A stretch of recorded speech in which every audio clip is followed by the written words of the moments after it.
네, 여러분 안녕하세요. 반갑습니다. 백진수입니다. 상하이.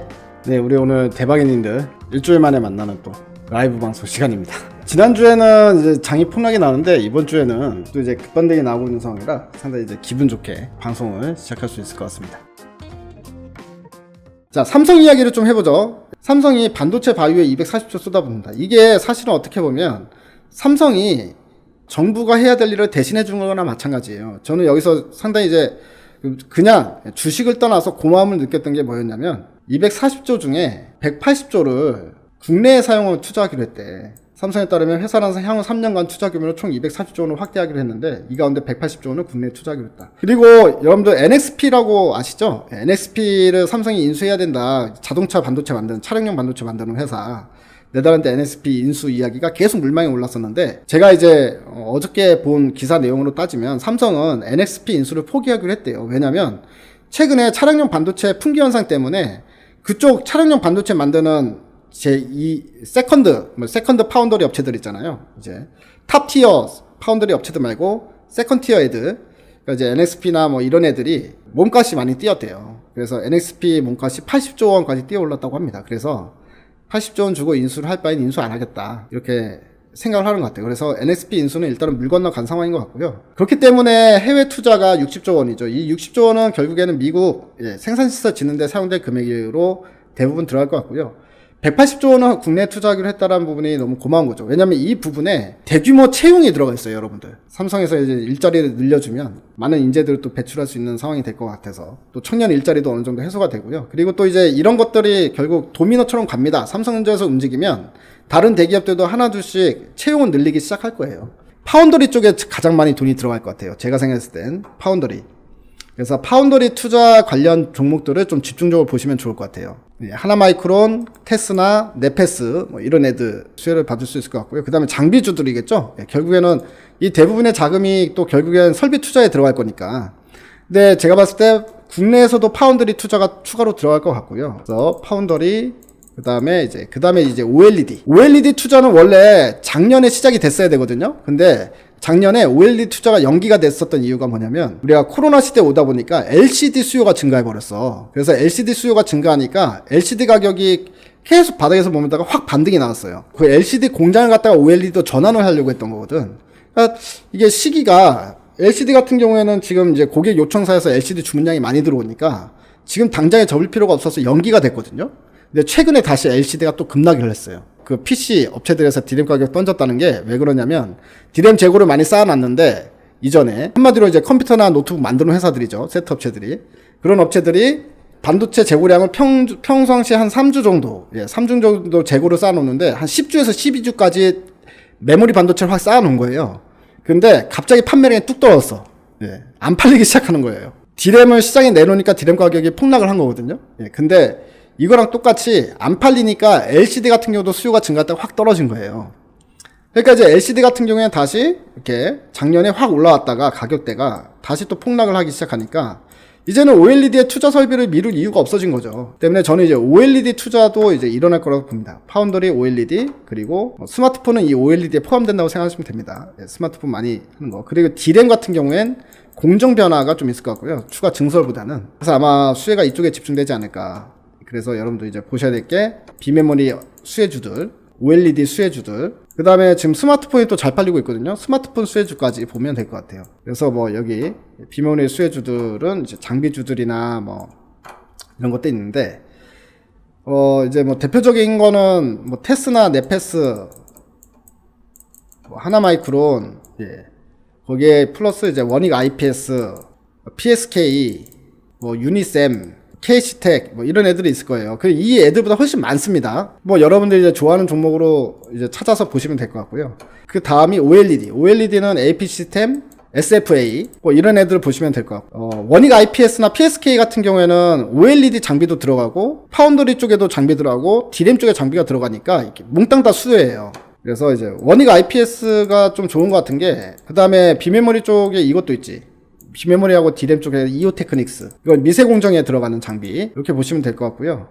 EUV 공정에 들어가는 장비입니다. 이오테크닉스는. 원익 IPS가 PSK보단 지금은 조금 나은 것 같아요. PSK는 램 리서치하고 무슨 뭐 소송에 휘발린 것 같은데 제가 이제 자세히 보진 않았거든요. 예, 어쨌든 이제 소송에 휘말렸으니까 이제 뭐가 변수가 생긴 거니까 그래도 올라가긴 올라갈 거라고 보긴 합니다만, 그냥 일단은 뭐 2분기 실적 어닝 서프라이즈 나온 원익 IPS가 조금 더 낫지 않나 이렇게 생각이 듭니다. 테스도 포함되죠.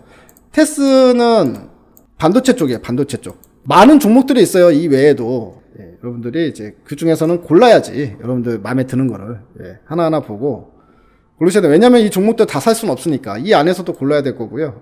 여기에 제가 언급하지 않은 종목들 중에 더 좋은 종목이 있을 수 있죠. 뭐 저도 뭐 모든 종목을 다 들여다보는 건 아니니까. 갤럭시 폴드 플립 예약 판매 80만 대 돌파. 이통 3사 개통 시작. 그러니까 이제 한마디로 80만 대를 결국 넘어섰다는 거고요. 작년에 비해서 10배 이상 증가한 수치입니다. 그러니까 스마트폰이 잘 팔리고 있다는 이야기죠. 자, 여기에 관련해서도 또 다시 이제 부품주들도 관심을 가져야 되겠죠. 예. 그래서 IT 쪽은 어쨌든 삼성전자가 240조라는 의미는 추세적으로 IT를 끌어올릴 수 있을 만한 정도의 규모가 된다고 저는 보거든요. 단지 뭐 단타용으로 볼 게 아니라 사놓고 추세로 들고 와도 될 만한 그런 이제 이슈로 보고 대응하시면 될 것 같은데, 이제 이거랑 별개로 스마트폰 같은 경우에 또 잘 팔리니까 폴더블 폰이니까요. 폴더블 폰이 잘 팔린다는 소리니까 이제 가장 큰 건 힌지 만드는 회사죠. KH바텍. 메탈 부분 파인테크닉스죠. 이런 애들이 가장 먼저 떠오르고, 그 다음에 OLED잖아요. 이제 어쨌든 폴더블은 무조건 OLED가 장착이 돼야 되는 거고, 이거와 관련해 가지고 이제 소재, 이녹스 첨단 소재라고 있어요. 뭐 이런 애들이 이제 가장 먼저 좀 떠오릅니다. 저는. 그리고 그 외에는 뭐 RF PCB 같은 거, 어쨌든 핸드폰, 스마트폰이 많이 팔리면 돈을 버는 애들 있잖아요. BH, 인터플렉스, MC넥스, 뭐 이런 애들, 뭐 이런 애들이 수혜. 그렇게 이제 보면 될 것 같습니다. 제가 이것도 여러분들 내피셜로 이거 무조건 잘 팔린다라고 예전에 지난달에 이번에 갤럭시 Z 시리즈 나오면 이건 무조건 불티나게 팔릴 거다라고 말씀을 드렸었어요. 그때 이제 제가 무슨 얘기를 했냐면 가격대를 보니까 가격이 확 다운됐더라고. 그 얘기를 했지 않습니까? 원래 이제 그 전작까지는 폴더블 폰의 가격이 거의 200만 원에 육박했잖아요. 189만 원 막 이런 식으로 책정이 됐었는데 가격이. 근데 이번에는 일반 스마트폰 가격으로 나온 거야. 가격이 120만 원대. 사람들이 당연히 많이 사지. 안 그렇겠습니까? 가격이 조금 깎인 게 아니라 거의 뭐 일반 우리가 예전에 사던 스마트폰 가격대 수준까지 내려왔으니까, 보면 많이 팔리는 이유가 전작보다 40만 원 정도 내린 100만 원대 가격이기 때문에, 그 다음 디자인도 예뻐지고, 당연히 이거는 전작보다 디자인이 예쁘게 나오겠지. 근데 가격을 이렇게 다운시킬 수 있었던 이유는 그동안 삼성전자가 많이 먹은 게 아니라요. 이제는 양산 시스템으로 가고 있다는 이야기죠. 대량 양산이 가능하다는 이야기죠. 대량 생산이 가능 안 할 때는 제조 비용 자체가 높게 들어가는 거고, 대량 생산이 가능할수록 제조 비용이 다운이 되니까 가격을 이렇게 낮춰도 삼성은 먹는 게 더 많다라는 얘기입니다. 전작보다. 때문에 이제 좋다는 거고요. 자, 이런 얘기들 자꾸 들어보니까 삼성전자가 이따가 반전이 하나 나오는데, 반전 나오기 전에 또 다른 소식 볼게요. 삼성전자 8단을 쌓은 DDR5 메모리 내년 말에 양산된다. 그래서 삼성전자 8단 실리콘 관통 전극 기술을 D램에 처음으로 적용했대요. 그것도 DDR5, 이제 새롭게 만든 DDR5 기술에 새로운 기술을 적용한다는 이야기인데, 이제까지 DDR4 같은 경우엔 4단을 만들었어. 4개를 쌓는 거예요. 옆으로 늘릴 수 없으니까 직렬로 쌓아버리는 거죠. 병렬로 갈 수 없으니까. 그럼 면적이 커지니까요. 직렬 쌓는데 이걸 얇게 쌓아야 되니까, 여러분들 이게 기술이 상당히 어려운 거예요. 그래서 DDR4 이제 D램 중에 이제 가장 최고 성능을 자랑하는 DDR4 같은 경우가 이제 4단으로 겹을 쌓은 건데요. 이번에 DDR5가 출시가 되잖아요. DDR5에는 8겹을 쌓겠다는 거야. 근데 더 대단한 게 뭔지 아십니까? 8겹을 쌓는데 4겹을 쌓았던 DDR4보다 두께가 더 얇아진대. 보세요. 이겁니다, 이거. DDR4는 이렇게 4개를 쌓아놓은 건데요. DDR5는 8개를 쌓았는데도 불구하고 높이가 어떻게 돼요? DDR4보다 낮아지죠. 그러니까 이런 얇은 웨이퍼 핸들링 기술을 이용해서 8단까지 쌓아버린다는 이야기야. 그래서 낸드 같은 경우도 지금 삼성이 전 세계 1등인데, 마이크론, 하이닉스 얘네들이 삼성보다 더 높은 단수의 낸드를 만들겠다고 선언을 했잖아요. 그것도 이제 작년에. 삼성전자는 거기에 대해서 대꾸도 안 하고 있어요. 왜냐면 삼성은 자신이 있는 거지. 니들이 만약에 이제 128단짜리 만들면 우리는 250단짜리 만들 수 있다. 이런 자신감이 있는 거예요. 삼성은 항상 제가 이제 높게 평가하는 게, 새로운 공정에 있어서 이 기술력을 되게 잘 만드는 것 같아. 그러니까 공정 부분에 있어서. 그래서 제가 이제 내년에 3나노도 기대하는 이유가 바로 이 부분에 있습니다. 이제 세계 최초로 GA 방식으로 이제 3나노에 들어가는데, 왠지 삼성은 잘할 것 같아. 지난번에 왜 삼성전자가 급락 나왔던 우리 그 얘기 하면서 유튜브에서도 많이 우리가 이 얘기를 나눴었는데, 그러니까 PC용 디램 세트 업체에서 시장에 자기네가 이제 재고로 들고 있는 디램을 갖다가 시장에 확 던져버리니까 고정 가격보다 낮게 할인해가지고 돈을 어느 정도 건지겠다 생각해가지고 이제 딱 던지니까 이제 뭐 디램 고점 논란 나오면서 폭락이 나왔잖아요. 삼성전자, 하이닉스 다 폭락이 나왔는데 마이크론까지 다 폭락세가 나왔어. 디램 고점 이야기 나오니까. 이게 모건 스탠리에서 이야기 나오고 있는 거죠. 네. 그래서 보세요. 아까 스마트폰이 이미 중국에서 지지난 달부터 스마트폰 판매 늘어났어. 그러면 이제 AP 많이 사용해야 되잖아요. 예. 그러니까 한마디로 이제 스마트폰에 디램을 많이 디램도 많이 들어가지 않습니까? AP는 이제 CPU에 해당되는 거니까. AP와 비례되게 디램이 사용되기 때문에 이제 디램 수요가 높아질 수밖에 없어요. 스마트폰 쪽에서. 그리고 DDR5가 나오면 교체 수요. 제가 말씀드렸죠. 서버들은 교체 수요가 나온다고.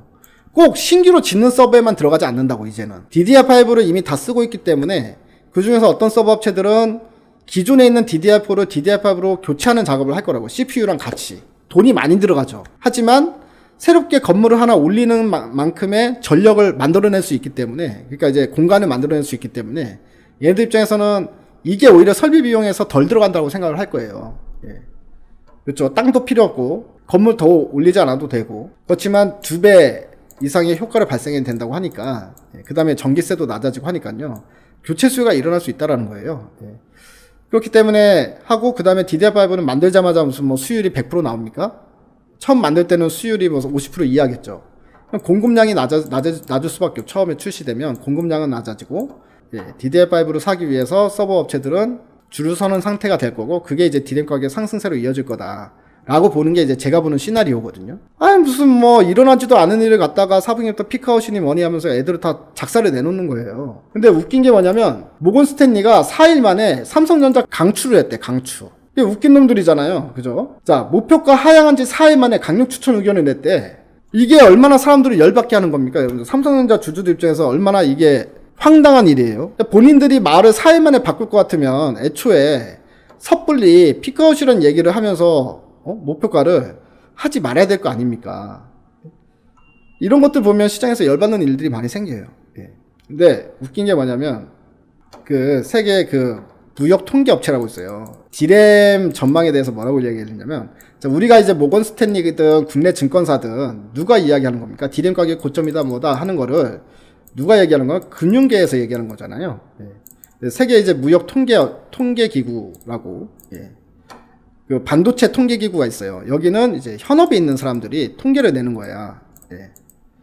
근데 이 세계 반도체 그 통계 기구가 있어요. 여기서 전망치를 내놨는데 연초에는 디램 성장이 10%로 봤다가 6월달 나온 보고서에서는 25%로 상향을 조정했고요. 그 다음에 8월달에 나온 보고서에서는 오히려 디램 가격의 성장률을 37%로 잡았어요. 예.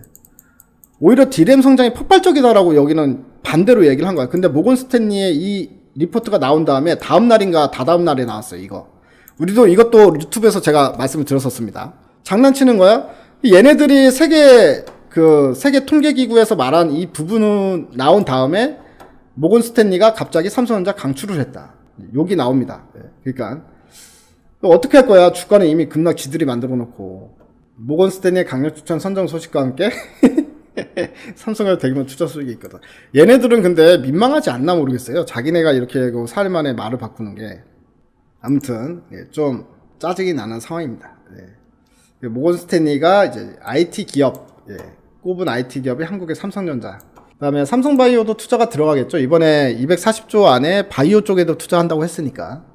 삼바 이번 주부터 모더나 시제품 생산하고 백신 공급 숨통 트인다라는 소식이 있었고요. 그 다음에 5, 6공장까지 건설한다고 합니다. 지금 3, 4공장 건설 중인데 3, 4공장 건설하면 전 세계 최대 규모의 CMO 회사가 되는 건데, 근데 5, 6공장까지 또 건설한다고 합니다. 그러면 이제 전 세계에서 이제 가장 큰 CMO 업체로 이제 탄생되는 거다. 근데 이번에 5, 6공장에서는 세포와 유전자 쪽으로 공장을 좀 만들어서 CMO 사업을 하겠다라는 부분이고요. 이렇게 되면 이제 삼성바이오는 뭐 일반 CMO를 하면서 이제 앞으로 향후 차세대 이제 그 후보 물질들 있잖아요. 차세대 물질들로 지금 임상하고 있는 것들이 많거든요. 그러니까 mRNA 같은 경우도 여러분들 그 지금 현재 꼭 백신뿐만이 아니더라도 예, 항암제나 뭐 다른 희귀병 치료제 이런 데서 임상하고 있는 것들이 많아요. 다국적 제약사들이 예, 미국에서 이 mRNA 물질을 가지고 예, 임상하는 것들이 많습니다. 그러니까 이제 그런 유전자 공법이죠. 그 다음에 플라스미드 DNA라고 있어. 예, 그런 것들로 이제 임상하고 있는 회사들도 상당히 많거든요. 많아지고 있거든요. 그러니까 이제 이런 부분에 대한 향후 이제 차세대 물질을 CMO할 수 있는 부분도 이제 미리 준비한다라는 부분이고요. 예, 이런 부분들이 사실 상당히 큽니다. 대한민국 전체적으로 이제 바이오 쪽에 또 성장을 할 수 있는 토대가 되기 때문에. 예. 삼성전자 메모리에 AI 탑재한 신제품을 대거 공개한다. 메모리 패러다임을 바꾼다. 그러니까 이제 D램 쪽에서도 그냥 D램 역할에 플러스 알파로 인공지능 역할까지 한 칩을 개발했다. 이런 소식은 이제 이미 나왔었거든요. 그러니까 이런 것들도 사실, 그러니까 D램 전체적으로 PC용 D램의 공급량이 많아져서 뭐 PC용 D램이 떨어진다고 하더라도 이런 이제 신제품들 있잖아요. D램 신제품들. 이런 것들은 당연히 수요가 많아질 수밖에 없지 않습니까? 그러니까 이제 삼성전자는 이제 앞으로 이제까지의 D램의 시장이 이제 공급과 수요 이 부분에 대해서 너무 폭락이 나타나고 막 이제 잘 벌 때는 영업이익 50% 이상 나타나고 못 벌 때는 채산성이 떨어지니까 오히려 만들어서 파는 게 적자고 그런 상황들이 이제 많이 발생이 되는데 사실 이런 고부가치 D램을 많이 만들어내면 사실 이런 쪽은 항상 공급이 딸리거든요. 그러니까 이런 부분들로 이제 다변화하는 게 결과적으로 메모리 쪽에서도 경쟁력을 키울 수 있는 요소다라고 보여집니다. 네, 여러분들 제일 중요한 거는 이제 아까 말씀드렸던 전략, 시장 대응 전략 이거를 먼저 생각하시고요. 그 외에 어떤 종목도 좋은 건지는 일단 시장이 먼저입니다. 시장이 먼저고 그 다음에 종목이 움직이기 때문에 모두들 이제 대박 내셔야죠 이제. 네. 여러분들 이제 제가 대박이님이라고 부르는데 대박 나셔야지. 쪽박 나는데 대박이님 이러면 더 열받을 것 같아요. 네. 그래서 모두들 대박 나시고 화이팅 하시고 금요일날 아침에 뭐 시장 대응을 저랑 함께 하고 싶으신 분들은 이제 저기로 들어오시면 됩니다. 증권연합TV 사이트로 들어오시면 되겠습니다. 여러분들 대바이. 오늘도 재미없는 얘기 들으시느라 고생 많으셨습니다. 화이팅 하십시오. 네, 감사합니다. 여러분들 구독 안 누르신 분들은 꼭 눌러주세요. 이게 제가 구독자 늘러가는 숫자를 보는 게 가장 제 유일한 삶의 낙입니다. 여러분. 네, 그리고 댓글도 많이 남겨주시고요. 좋아요는 필수. 들어오자마자 일단 듣기 전에 눌러주시면 감사드리겠습니다. 감사합니다. 대바이.